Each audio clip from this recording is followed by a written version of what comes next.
우리가 포르노를 봐야 하는 이유. 포르노를 자주 보면 발기부전이 생긴다.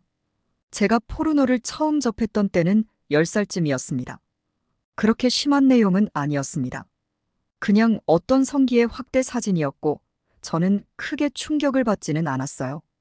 우리 부모님은 세상이 마냥 아름다운 것들로만 가득 차 있다고 가르쳐 주시는 그런 분들이 아니었죠. 그래서 저는 대충 그런 것들을 추측하고 있었던 것 같습니다. 하지만 제가 10년 뒤에 태어났더라면, 그래서 인터넷이 단지 채팅 장소가 아닌 오늘날의 괴물 같은 존재가 된 상황에서 포르노를 경험하게 되었다면 제 경험은 사뭇 달랐을지도 모릅니다. 2012년 미국의 과학 저술가인 게리 윌슨은 테드엑스에서 이렇게 말했습니다. 인터넷 포르노의 범람은 아무런 감시 감독 없이 실행되고 있는 역사상 가장 급격한 전지구적 실험입니다. 처음으로 우리는 포르노가 성적 행위, 취향, 그리고 유행에 어떤 영향을 끼치는지를 추적할 수 있게 되었습니다. 윌슨은 과학자나 교수가 아니라 포르노에 반대하는 연구를 대중에게 알리는 웹사이트인 유어브레인 온 포론의 설립자입니다. 그는 자신의 발표에서 그 웹사이트의 주장을 반복했습니다. 손가락 터치 한 번으로 쉽게 얻을 수 있는 포르노는 그것이 일상적 사건의 극단적 형태이기 때문에 우리 뇌의 보상회로를 과열시킬 수밖에 없다는 것입니다. 과거 한두 명의 섹스 파트너만이 가능했던 시대에서 오늘날 우리는 한 번의 클릭으로 수백 명의 여성을 만날 수 있게 되었습니다. 그는 인터넷 포르노 역시 다른 모든 중독 현상처럼 감각을 무디게 만들며 따라서 현실의 여성에 대한 관심을 떨어뜨리고 심지어는 발기부전을 야기할 수도 있다고 말합니다. 포르노가 흔해질수록 자연스러운 성은 사라진다는 것이죠.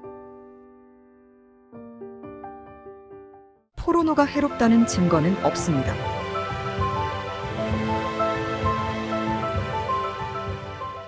(460만) 명이 게리 윌슨의 강연 영상을 시청했습니다. 그리고 이 영상은 노팝이라는 새로운 운동을 만들었습니다. 팝은 일본 성인 만화에서 온 단어로 자위시의 음향 효과를 나타내는 단어입니다. 즉, 노팝은 자위를 참아보자는 운동입니다. 이는 윌슨의 주장에 대한 합리적인 반응처럼 보입니다.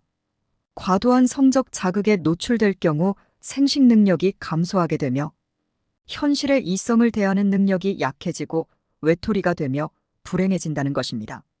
따라서 이런 자극을 제한함으로써 우리는 활력을 얻게 되고 성적 능력을 다시 키울 수 있으며 마음의 평안을 찾아 행복해질 수 있다는 것이죠. 처음 윌슨의 강연이 나올 당시 반자위주의자는 7,000명이었으나 오늘날 이들의 수는 15만 명 이상입니다. 이 노팝 운동과 포르노는 뇌에 영향을 미친다는 주장은 포르노 반대 진영에서 일어난 가장 최근의 움직임입니다. 포르노에 대한 전통적인 비판은 포르노가 여성 혹은 성적 대상이 되는 상대방을 본질적으로 모욕하며 성에 대한 비현실적인 기대를 키운다는 것입니다. 곧 현실에서의 인간관계 수준을 낮추며 성에 대한 부정적인 생각을 가지게 한다는 것입니다. 포르노를 보는 이는 실제 사람과 포르노 속의 환상적인 상대방을 비교하게 되며 그 때문에 현실의 상대방에게 만족하지 못하고 실제 성관계를 꺼려하게 되거나 심지어는 상대방의 의도를 무시하고 포르노에서 보았던 행동을 강요할 수도 있다고 합니다. 2007년 PW 연구소의 조사에 따르면 70%의 미국인이 포르노가 해롭다고 생각하는 것으로 드러났습니다.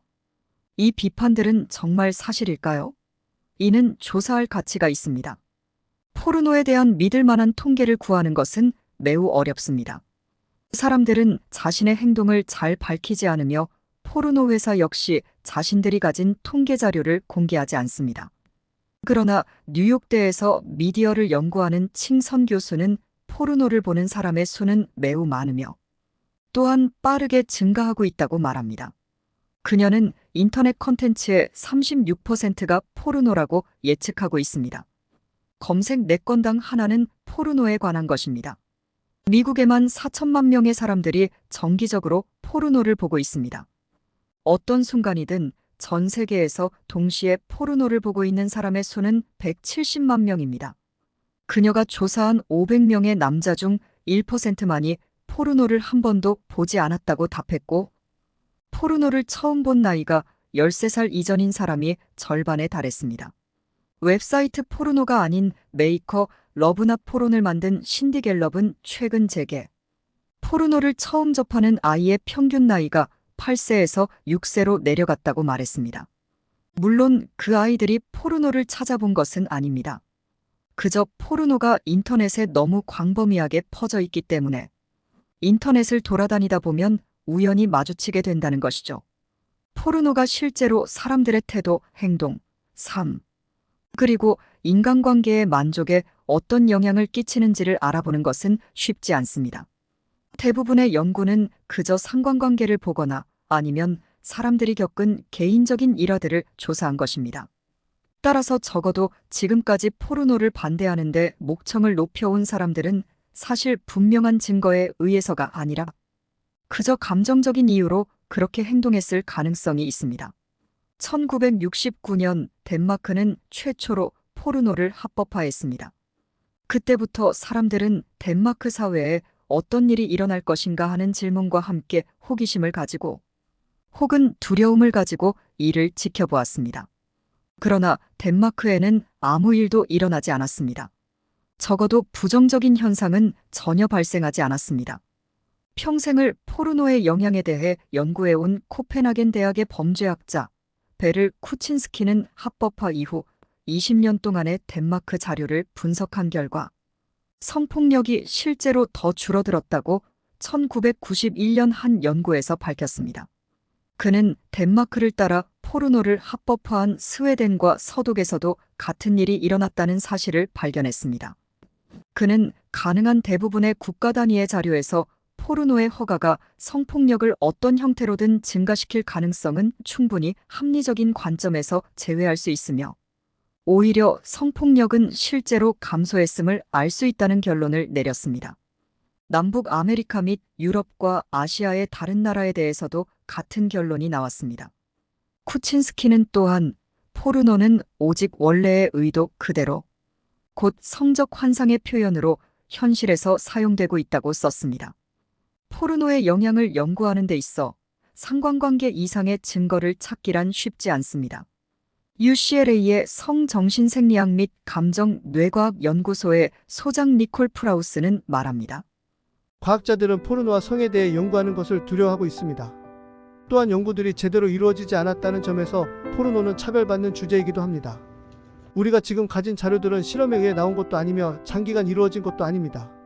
다수의 자료들은 상관관계와 연관관계에 대해서만 이야기하며 대부분의 연구 결과는 실험 결과가 아니라는 점에서 그리고 인과관계를 보이지 않았다는 점에서 신뢰하기 힘든 것들입니다. 이제 변화가 필요합니다. 포르노는 오히려 이롭기도 합니다.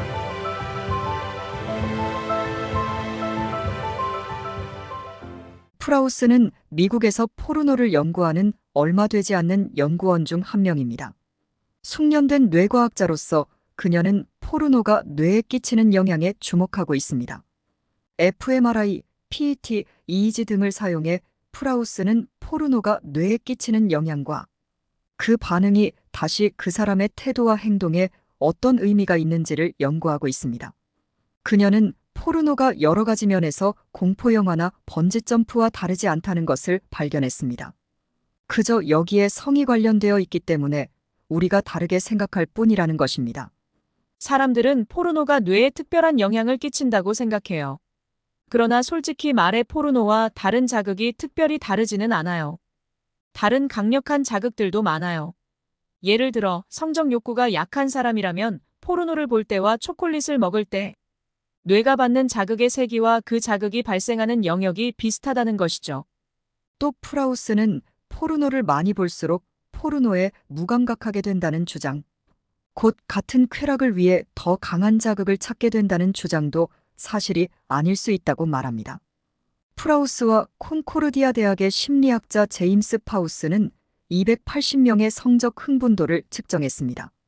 그들은 포르노를 많이 본 이들이 오히려 덜 노골적인 자극을 받았을 때 더 많은 흥분을 느꼈고 실제 상대방과의 성관계 역시 더 강하게 원한다는 것을 발견했습니다. 이는 포르노가 정상적인 성적 신호에 무디게 만드는 것이 아니라 더 민감하게 만들며 또 현실의 상대방을 더 많이 원하게 만든다는 뜻입니다. 프라우스는 2014년 발표한 글에서 포르노 중독이라는 단어를, 이 말은 포르노가 마약처럼 더 많이 볼수록 더 많이 보고 싶어지게 만든다는 뜻이라며 벌거벗은 임금님에 비유했습니다.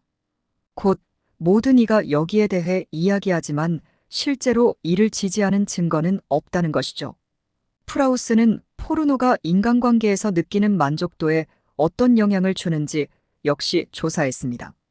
포르노를 보는 것이 성적 친밀도에 부정적인 영향을 끼칠까요? 2013년 아이다호 주립대 카메론 스텔리와의 공동 연구에서 그녀는 44쌍의 연인에게 포르노를 각각 혹은 같이 보도록 요청한 뒤 이들이 서로에 대해 어떻게 느끼는지를 조사했습니다. 포르노를 본 연인들은 자신의 흥분, 성적 만족, 스스로에 대한 이해, 그리고 상대방의 매력과 성적 행동에 대해 이야기했습니다. 프라우스와 스텔리는 포르노를 어떻게 보았는지와 무관하게 포르노 시청이 연인과 함께 있고 싶은 욕망을 자극했음을 발견했습니다. 포르노는 또한 자신의 성에 대한 이해 역시 높였습니다. 지난 10년간 프라우스가 했던 것과 비슷한 실험적 접근들이 점차 늘어났습니다. 그 결과 지금까지 알려졌던 포르노의 해악에 대한 의문이 제기되기 시작했습니다. 2002년 스위스 멀티센터는 16세에서 20세 사이의 젊은이 7,500여 명에게 인터넷 포르노를 보는지를 물었고 남자의 75% 이상 그리고 여자의 36%가 최근 한 달 사이에 포르노를 보았다고 답했습니다. 그리고 이들의 행동과 태도를 측정했습니다. 이들은 포르노를 보는 것과 성적으로 위험한 행동을 하는 것 사이에 아무런 연관관계가 없다는 것을 발견했습니다. 포르노는 성범죄의 원인이 아닌 증상입니다.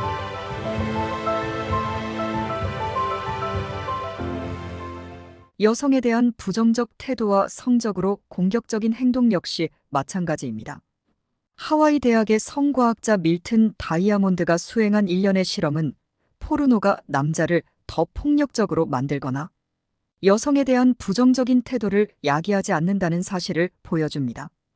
2013년 네덜란드에서 이루어진 15세에서 25세 사이의 청년 4,600명을 대상으로 이루어진 연구에서 심리학자 거트 마틴 홀트는 포르노 시청이 모험적인 성행동, 즉 쓰리섬, 이성애자끼리 같은 파트너를 공유하는 행동, 온라인에서 만난 이와 성행위를 가지는 행동과 파트너 경험, 즉 원나잇 스탠드, 첫 성행위 나이, 지금까지의 파트너 수와 성적 거래, 즉 성을 주고 돈이나 다른 대가를 받는 행위, 돈을 주고 성을 사는 행위 등의 다양한 성행위와 어떤 관계가 있는지를 조사했습니다. 그는 포르노를 자주 보는 것이 실제로 이런 행동에 영향을 끼치기는 하였지만 사회 인구학적 요인들과 위험 추구 성격, 사회적 관계 등을 통제하자 포르노의 영향은 겨우 0.3에서 4% 사이에 불과한 것임을 보였습니다. 할트는 포르노의 영향을 무시해서도 안 되지만 다른 맥락을 모두 보아야 한다고 말합니다. 곧 포르노는 우리의 행동에 영향을 끼치는 수많은 요인들 중에 한 가지이며 이미 노출된 다른 요인들에 비해 결코 크지 않다는, 대체로 더 작을 수 있다는 것입니다. 올해 발표된 할트와 UCLA의 심리학자 닐 말라무스의 연구는 여성에 대한 부정적 태도와 포르노 시청의 관계를 조사한 것입니다. 그들은 친화성이 낮은 사람의 경우에만 포르노와 여성에 대한 부정적인 태도 사이에 상관관계가 있음을 발견했습니다. 이 결과는 사실 놀라운 것이 아닙니다. 2012년 아리조나 대학의 임상심리학자 마리코스와 함께한 연구 역시 오직 성추행 위험도가 높은 남자들의 경우에만 포르노 시청이 여성에 대한 폭력과 상관관계를 가진다는 것을 보인 바 있습니다. 그들은 자신들의 연구 결과를 정리하면서 포르노의 부정적인 효과는 남자들 중 일부 곧 성추행의 가능성이 높은 이들에게서만 발견된다고 말했습니다. 이는 우리가 포르노의 탓이라고 말하는 나쁜 행동은 포르노가 아니었어도 일어날 수 있었다는 것입니다. 포르노 시청은 어쩌면 이들에게는 원인이 아니라 증상이었을 수 있습니다. 최근 발표된 한 연구는 이 주장에 대한 신빙성을 더 높게 만들어줍니다. 올해 초 네덜란드 암스테르담의 VU 대학 연구진은 연인 사이의 관계에 대한 만족도를 연구하며 원인과 결과를 구분하려고 시도했습니다. 곧 포르노의 잦은 시청이 이들의 관계를 실제로 시들하게 만드는지 혹은 이미 시들한 이들이 포르노를 더 보게 되는 것인지를 조사했습니다. 3년 동안 심리학자 린다 뮤세스와 그녀의 동료들은 결혼과 행복에 대한 광범위한 조사의 일부로 새로 결혼한 200쌍의 커플을 추적했고 이들은 정기적으로 인터넷 포르노를 보는지 그리고 자신의 결혼 생활과 성생활에 만족하는지에 답해야 했습니다. 그들은 결혼 생활에 만족하는 남자는 포르노를 덜 보며 반대로 포르노를 점점 더 많이 보는 이들은 1년 뒤 결혼 생활의 만족도가 낮아진다는 사실을 발견했습니다. 결혼 생활의 만족과 포르노 시청은 이런 관계가 있습니다. 곧 서로에게 만족하는 좋은 흐름을 탄 이들은 포르노로 문제를 겪지 않습니다. 그러나 서로에게 만족하지 못하는 이들은 포르노를 더 보게 되며 이는 다시 서로 간의 관계에 나쁜 영향을 끼칩니다. 그러나 뮤세스의 팀은 또한 처음부터 포르노를 많이 본 이들의 경우 남녀 모두 시간이 흐른 뒤에도 서로에 대한 성적 만족이 떨어지는 일이 없다는 것을 발견했습니다. 우리는 남자들이 인터넷상의 노골적인 성적 내용과 자신의 성경험 및 상대방의 매력을 비교하지 않는다는 사실을 발견했습니다. 적어도 그 효과가 장기적이지 않다는 것입니다. 우리는 왜 포르노가 나쁘다고 생각하는 걸까요?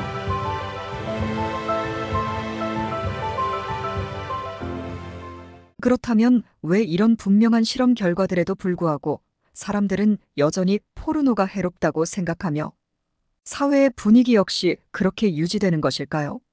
이에 대한 답의 일부는 포르노가 실제로 정확히 무엇인지를 말하는 것이 쉽지 않다는 데 있습니다.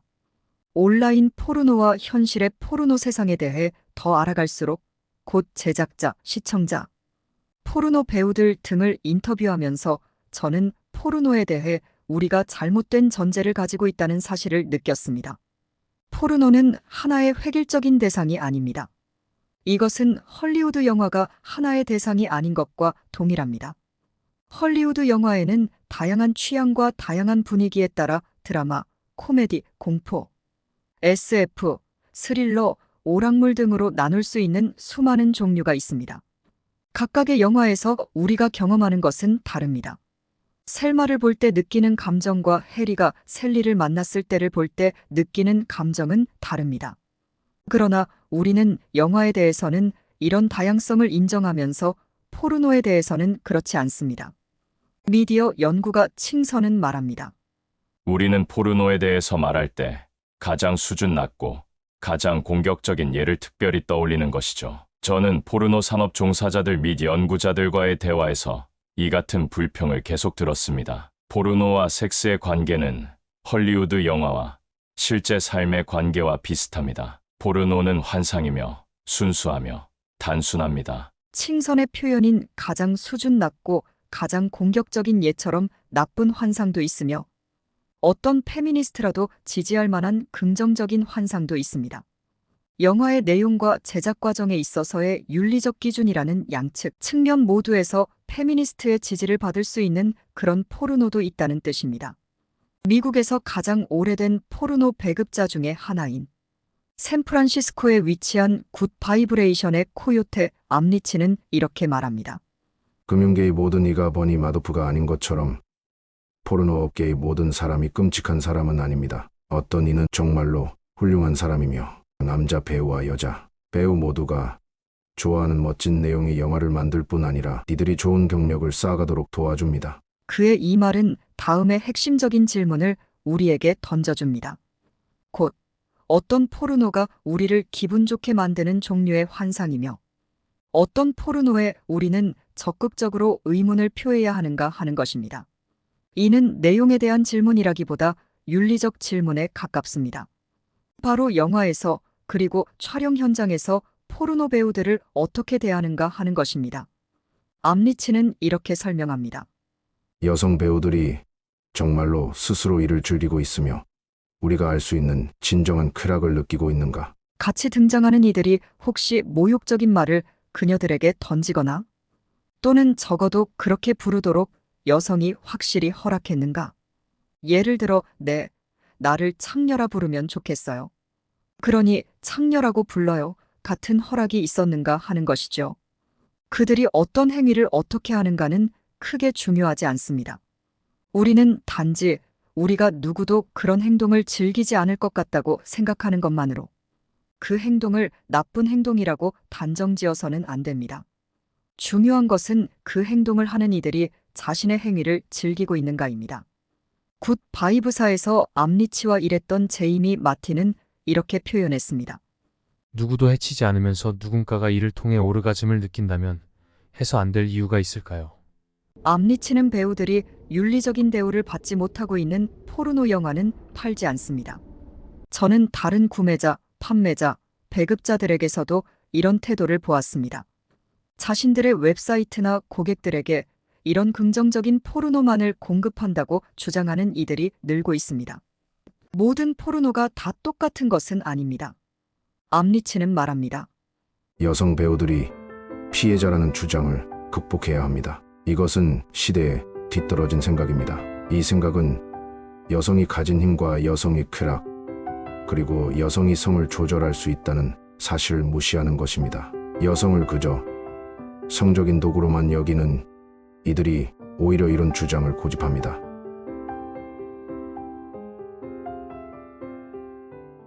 진짜 문제는 따로 있습니다.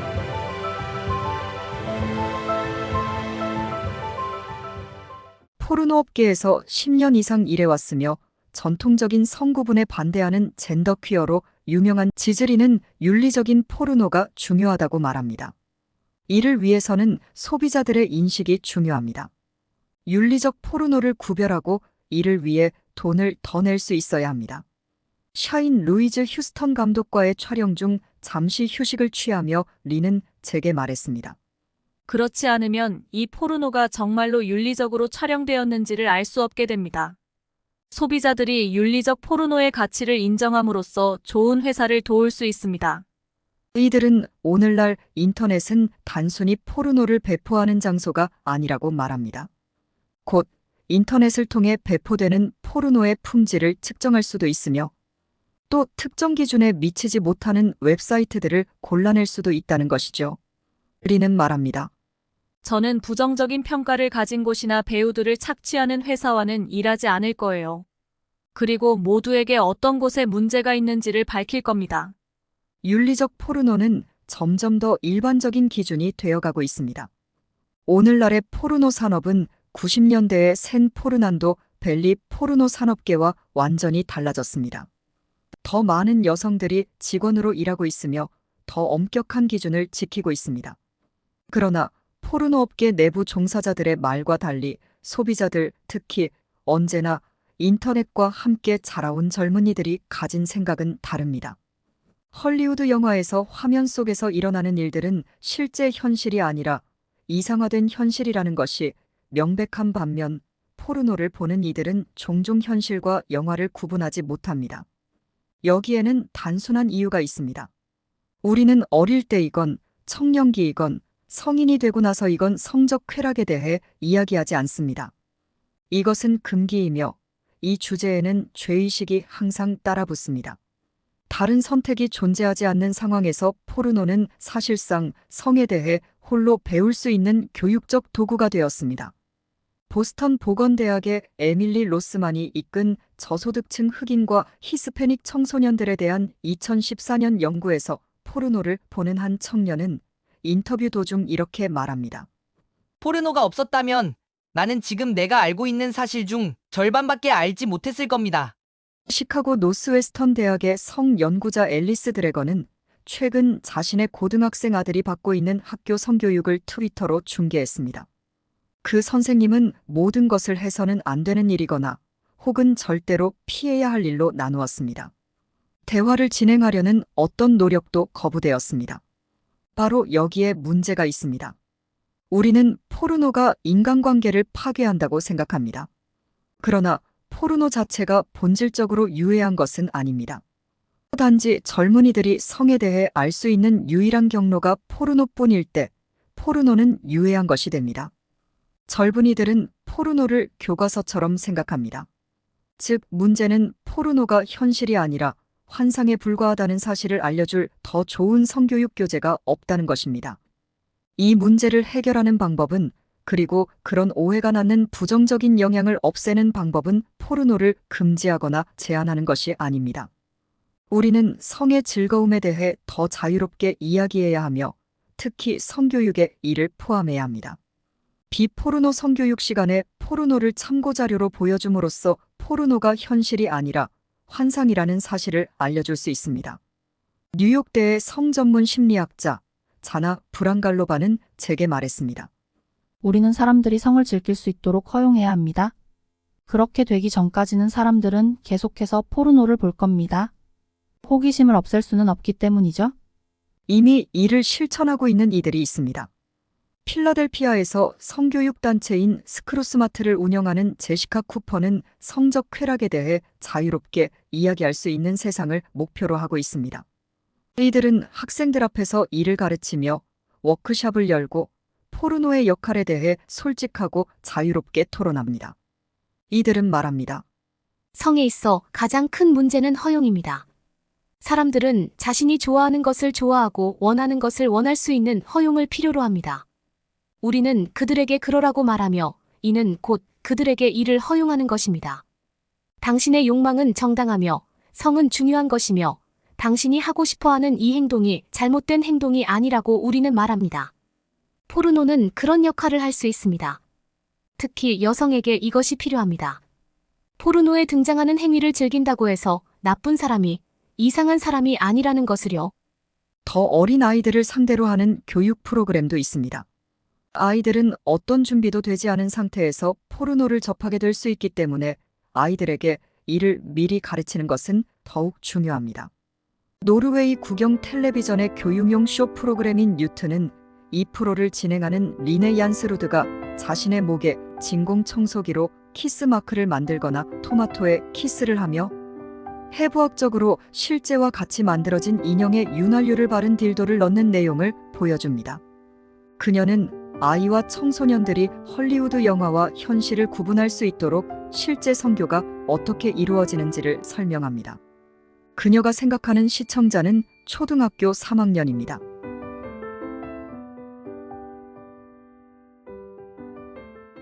불쾌한 포르노가 생산되는 이 사회를 문제 삼아야 합니다.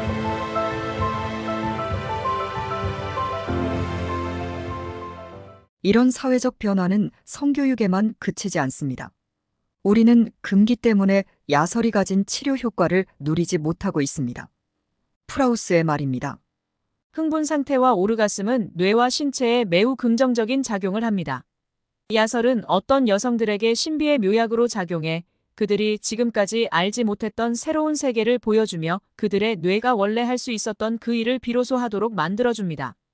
비록 일상에서는 누구도 포르노를 이야기하지 않지만 사람들은 이를 원합니다. 언젠가 프라우스의 팀이 연구를 위해 전화로 설문조사를 하며 포르노 광고를 중간에 넣었을 때 많은 이들이 전화를 끊었습니다. 이들은 오프라인에서 그 연구를 진행해야 했죠. 한편 포르노의 효과가 개인을 넘어 사회적으로 확장된다는 증거도 있습니다. 포르노는 동성애, 피임, 혼외정사를 보다 쉽게 받아들이게 만들어줍니다. 게다가 포르노는 더 나아질 수 있습니다. 칭선은 포르노를 좋아하지 않습니다. 사실 그녀는 진정한 포르노가 아니라 이 사회가 만들고 있는 포르노를 좋아하지 않는 것입니다. 곧 그녀가 좋아하지 않는 것은 애초에 그런 특정한 포르노를 만들게 한 이 사회입니다. 오늘날의 포르노에 발견되는 부정적인 면은 포르노가 필연적으로 가질 수밖에 없는 특성이 아니라 이 사회가 가진 부정적인 면이 반영된 것입니다. 우리는 여성이 근본적으로 대상화되는 가부장적 세상에 살고 있습니다. 포르노에서 그런 모습이 나타난다고 놀랄 일은 아니죠. 이 사회의 부정적인 면을 드러낸다는 이유로 포르노를 문제 삼는 것은 이치에 맞지 않습니다. 우리는 애초에 불쾌한 포르노를 만들 수밖에 없도록 만든 이 사회를 문제 삼아야 합니다. 곧 이런 사회에서 나타날 수밖에 없는 필연적 결과를 비난하기보다는 이 사회를 바꾸어 나갈 수 있게 노력해야 할 것입니다.